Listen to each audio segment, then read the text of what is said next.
नमस्कार, इष्टा solar solutions में आपका स्वागत है। आज के इस वीडियो में जानेंगे कि सब्सिडी वाले प्रोजेक्ट्स हमें कितने किलोवाट्स तक लगाने चाहिए ताकि हम नुकसान से बच सकें। इस चीज़ को विस्तार से जानते हैं। सब्सिडी के लिए सरकार के कुछ रूल्स हैं जो एक वेंडर और एक उपभोक्ता को फॉलो करने पड़ते हैं, तभी सब्सिडी मिलती है। चलिए उन रूल्स के बारे में जान लेते हैं। सबसे पहला रूल ये है कि उपभोक्ता का घरेलू कनेक्शन होना चाहिए। दूसरा रूल, जिस वेंडर से लगवाना है वो एक रजिस्टर्ड वेंडर होना चाहिए नेशनल रूफटॉप पोर्टल पर।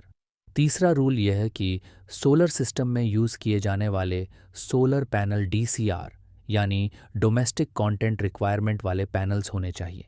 इन तीन रूल्स को फॉलो करने के बाद एक उपभोक्ता सब्सिडी के लिए एलिजिबल हो जाता है। आपको बता दें कि मार्केट में दो तरह के सोलर पैनल्स मिलते हैं, एक जो डीसीआर हैं और एक जो नॉन डीसीआर हैं। सिंपल सी भाषा में बताएं तो डीसीआर पैनल में सेल भारत में मैन्युफैक्चर्ड होता है और नॉन डीसीआर पैनल का सेल भारत से बाहर किसी भी देश से निर्मित होकर आ सकता है और इसकी असेंबली भारत में ही की जाती है। अब डीसीआर पैनल भारत में ही बनने की वजह से नॉन डीसीआर की तुलना में महंगा होता है।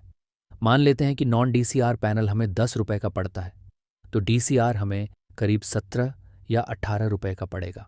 अब हम जानना चाहते हैं कि हम सब्सिडी वाले प्रोजेक्ट पर कब तक जाएं। जब तक ये प्राइस डिफरेंस ज़ीरो ना हो जाए तो यहाँ हमें एक सिचुएशन लेकर चलना पड़ेगा और थोड़ी सी कैलकुलेशन से इसे समझने की कोशिश करनी होगी। मान लेते हैं कि आपको 8 किलोवाट का सोलर अपने घर लगवाना है और आप उस पर सब्सिडी लेना चाहते हैं तो आपको डीसीआर पैनल ही लेने पड़ेंगे।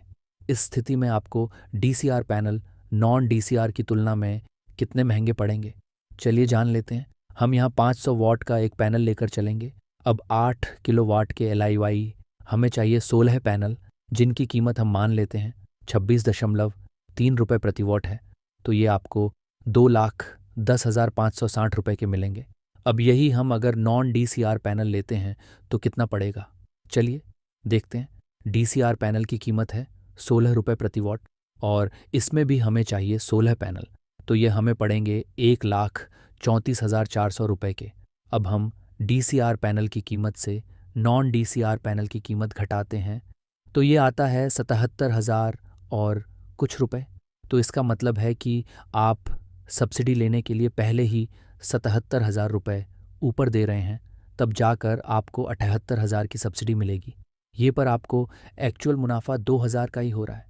इस उदाहरण से हमने यह समझा कि 10 किलोवाट तक के सिस्टम तक एक उपभोक्ता सब्सिडी के लिए ऑप्ट कर सकता है, मगर उससे ऊपर के सिस्टम पर सब्सिडी वाले सिस्टम पर जाने से बेहतर नॉन सब्सिडी वाला है। इस तरह से आप भी अपनी ओर से यह पता लगा सकते हैं कि सब्सिडी प्रोजेक्ट लगाना चाहिए या नहीं। आशा करते हैं कि यह वीडियो आपकी जानकारी को बढ़ावा देगा और आपके डिसीजन लेने की कैपेसिटी को इंक्रीज भी करेगा। मिलते हैं अगले वीडियो में, तब तक के लिए आज्ञा चाहते हैं। खुश रहिए, स्वस्थ रहिए और मस्त रहिए। धन्यवाद।